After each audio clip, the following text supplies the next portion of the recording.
నమస్కారం. ప్రభుత్వ పథకాల అప్డేట్స్ కోసం వెంటనే మన ఛానల్‌ని సబ్స్క్రైబ్ చేసుకోండి. వీడియోస్ లైక్ చేయండి. ఇక వివరాల్లోకి వెళ్తే తెలంగాణ ప్రభుత్వం అయితే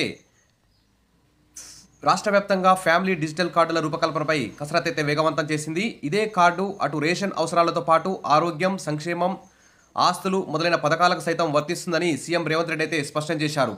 ఇక్కడ చూస్తే ఫ్యామిలీ డిజిటల్ కార్డులో మహిళలే యజమానులు అంటూ ఇక్కడ న్యూస్ కూడా హైలైట్ కావడం జరిగింది. రేషన్, ఆరోగ్యం, ఆస్తులు, సంక్షేమ వివరాలన్నీ అందులోనే పొందుపరచాలని, కార్డు వెనుక భాగంలో కుటుంబ సభ్యుల వివరాలు వచ్చే నెల అక్టోబర్ 3 నుంచి పైలట్ ప్రాజెక్టుగా క్షేత్రస్థాయిలో పరిశీలన అంటూ ఇక్కడ న్యూస్.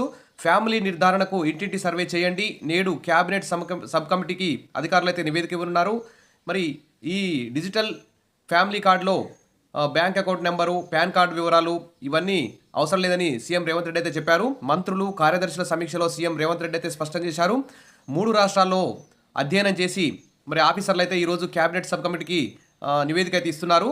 కాబట్టి ముఖ్యంగా మహిళలకే యజమానులుగా ఈ కార్డులో అయితే ఫస్ట్ మహిళల పేరే ఉంటుంది. కార్డు వెనుక భాగంలో ఇతర కుటుంబ సభ్యుల పేర్లు అయితే ఉంటాయి.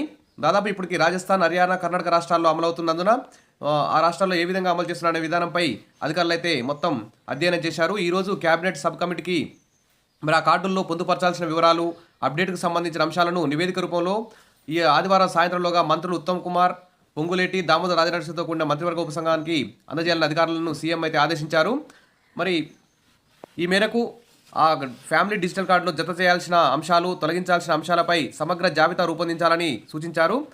మరి పైలట్ ప్రాజెక్టులో భాగంగా ప్రతి నియోజకవర్గంలో ఒక గ్రామీణ ప్రాంతాన్ని, ఒక పట్టణ ప్రాంతాన్ని అయితే సెలెక్ట్ చేసుకొని అక్టోబర్ 3 నుంచి డోర్ టు డోర్ సర్వే చేసి పరిశీలన చేసి దాని మీద మొత్తం ఏ విధంగా చేస్తే సక్సెస్ అవుతాం అనే దాని మీద ఈ నెలాఖరు వరకు ఖచ్చితంగా ఒక నిర్ణయానికి వస్తామని చెప్పి అధికారులు అయితే చెప్తున్నారు. కాబట్టి ఈ ఫ్యామిలీ డిజిటల్ కార్డులకు సంబంధించి అప్డేట్ రాగానే అందిస్తాను. తప్పకుండా మన ఛానల్ని సబ్స్క్రైబ్ చేసుకోండి, వీడియోస్ లైక్ చేయండి. Thank you.